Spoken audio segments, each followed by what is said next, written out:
Welcome back. It's a new day, everyone. At long last, we broke out of that cycle, memory, dream thing. Anyway, let's speak to Katheryne in Bunny Ears. You're actually Nahida, aren't you? Paimon felt like Katheryne was acting weird when we met at the Sumeru's festival. And Dunyarzad, did you save her? It's a really long story. We shouldn't disturb her. Her consciousness is still weakened. Let's chat somewhere else. How about by the Traveler's favorite bench? I mean, I wouldn't call it my favorite bench. It's a nice bench. What's going on? Why are you two so excited to see me? Hasn't it only been a night? It's actually been much longer than that. Oh? Strange. Was I really asleep that long? No wonder I have such a headache. That happens. You get too much sleep, you get bad eyes. Well, not as in bad eyes as in you get like really, really bad eyes or anything like that or anything wrong with them. It's just they'll hurt. It obviously depends on the quality of sleep as well, really. Like, do you have enough neck support or something like that? Let's talk about Dunyarzad first. It's such a relief that she's all right. After we parted on the last day of the Sumeru's festival, I left the city and saw what the Traveler had described. Among the countless dreams, I found one that was growing fainter and fainter. This proved my suspicion. Once Dunyarzad could no longer bear the Akasha harvesting her dreams, her consciousness began to dissipate. But this also meant it escaped the Akasha's control. Such a small fragment of consciousness can't last for very long, though. It will return to its original dream, where both will gradually fade until they completely disappear. I used all the power I had to keep her dying dream alive as long as possible, but it still wouldn't have lasted for much longer if it hadn't been for you two breaking the samsara. So it looks like we did manage to save Dunyarzad in the end. And not a moment too soon. A very happy ending. It's truly a miracle. Huh? Why are you two smiling so happily? I thought you'd be so moved that you'd start crying. I need to spend more time observing human emotions. Both are fine. Everyone reacts differently. All right. You two must have a lot of other questions for me, right? After all, you saved my faithful believer. As your reward, I will answer any and all questions. About what I saw in that dream at the Avidya forest, the big tree. At the Avidya forest, there was this incense that made the Traveler fall unconscious and dream of a huge tree and a red sky. You also heard someone's voice, right? It said world and forget me. Yeah, so you do know. We've been wanting to ask you what that was about, and if the red sky was related to Khaenri'ah. It seems like the Traveler established a connection to Irminsul. That was a message left by Greater Lord Rukkhadevata's residual consciousness in Irminsul. Perhaps her last memory before she died. As you two probably know, Greater Lord Rukkhadevata disappeared after the disaster in Khaenri'ah. The timings of these events do line up, so your suspicions are reasonable. A message from Greater Lord Rukkhadevata? We thought it was from the Scarlet King. The Scarlet King? That god who died even longer ago? Some present-day desert dwellers still worship him.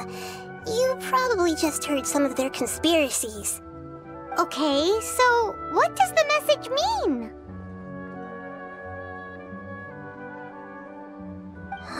I still haven't managed to decipher it. Even the Akasha isn't currently capable of doing that. Greater Lord Rukkhadevata's residual consciousness in Irminsul seems to be contaminated with something that has a very dangerous aura to it. Many devoted scholars go mad as soon as they connect their consciousness. I've warned the Academia about this many times, but people still keep falling victim to it. But I believe this is the key to saving Irminsul. That's why I've kept trying to decipher it. So the tree in the vision was Irminsul? Oh, Tighnari also said that Irminsul is sick! Is it because of the contaminated consciousness? But even if you can't figure out what that vision was all about, it seems like our search for you was all in vain. The Traveler wasn't affected after coming in contact with that consciousness. I've never seen anyone like that. With you here, we may have a chance at deciphering it. No, we must decipher its secrets. I've already eliminated all other factors that might affect Irminsul. This is the only one left. This puzzle has life and death at stake. It could determine Irminsul's fate, as well as Teyvat's. Why do you look like Katheryne? That's a good question. To be accurate, I'm using the Akasha as a medium to occupy Katheryne's consciousness. How did you do that? Poor Katheryne. Does this mean you can also occupy other people's consciousnesses? Oh, no, only robots. Theoretically, I can enter anyone's mind as long as they're wearing their Akasha terminal. The Akasha is the legacy of Greater Lord Rukkhadevata. As Lesser Lord Kusanali and the first Akasha terminal, my consciousness has always been linked to the Akasha. I've always respected my people's free will, so I've never actually occupied their consciousness. When necessary, I just borrow this bionic Snezhnayan puppet. Hold on. Did we just learn some deep, dark secret? So Katheryne is... No wonder Paimon felt something was off about her. Bionic? What about your own body? Why do you need to borrow other people's? Don't you live in the sanctuary of Surasthana? That story begins a long time ago. After Greater Lord Rukkhadevata disappeared, the sages found my newly born self and took me back to Sumeru. Are we really just going to move on from the bionic Snezhnayan puppet? Are we really just like, yeah, whatever, move on? At that time, I was young and weak.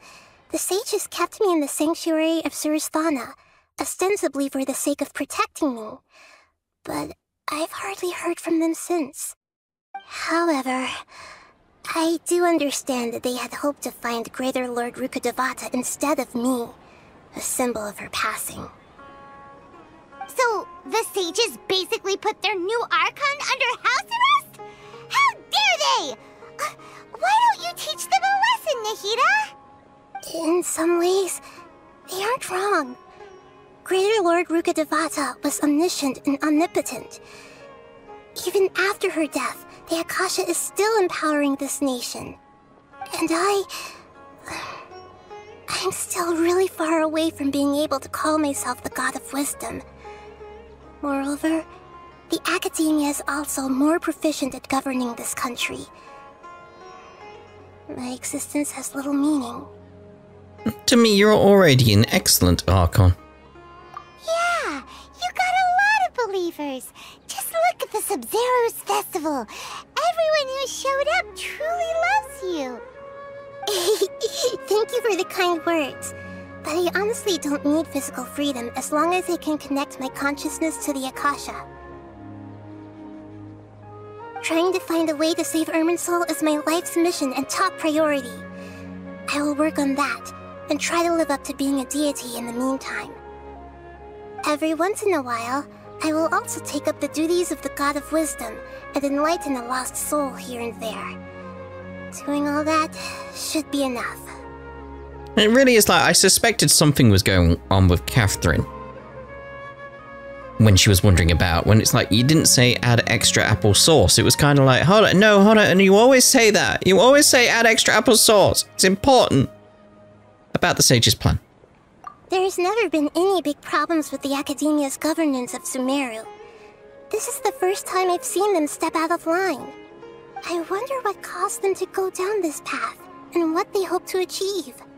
Even though the city's residents haven't noticed anything strange, if the traveler hadn't broken the Sumeru samsara, the situation could have become dire. I tried to do some investigating in the Akasha, but I couldn't find anything suspicious, and all the people of interest seem to purposely avoid wearing their Akasha terminals. I think they're deliberately trying to hide something. Oh, that reminds Paimon. In Gandharvaville, there was a sage who had invited Katheryne to join some kind of project. Could it be related?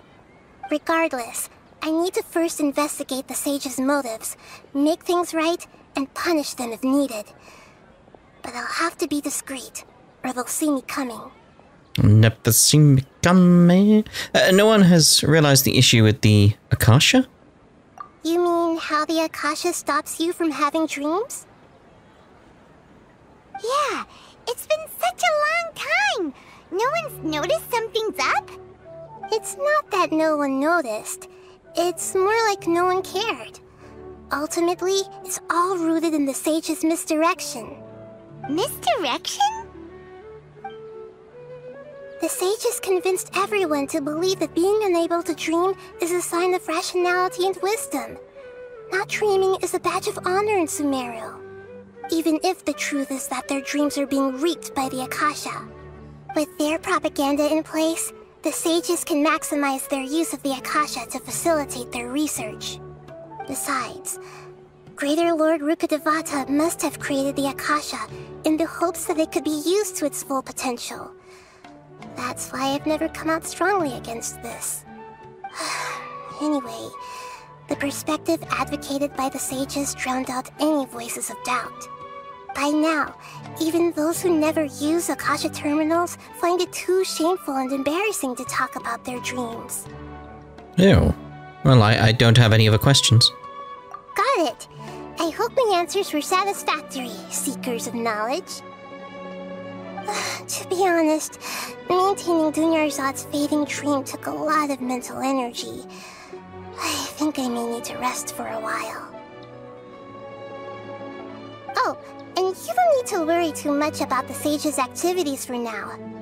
The Akasha won't be able to conduct another project on the scale of the Sumeru samsara in the immediate future. Go and get some sleep. Leave everything to us. What a relief. This is truly the most exhausting birthday I've ever had. Traveler? Paimon? Why am I here? Do either of you know? Maybe you were sleepwalking. You know you can't wake up a sleepwalker. We happened to walk by, so we thought we'd wait for you to wake up. I see. Huh. I should visit my maintenance personnel sometime. Oh, I'm fine. I better go. Thank you. Add extra applesauce. Add extra applesauce. Add extra applesauce. I'm still not convinced of anything. Core of 30 recruit. No time to lose. What? I was gonna say, like, that's not the next one. It's like that's just something random, right? Well, not random, but you know, it's not. It's not a story quest. It's not a story quest, but we do have some story quests going on around here. Can I not unlock that yet? Can I unlock it? I can unlock it. Good. I have got other things I need to do, but we will do Tignaris.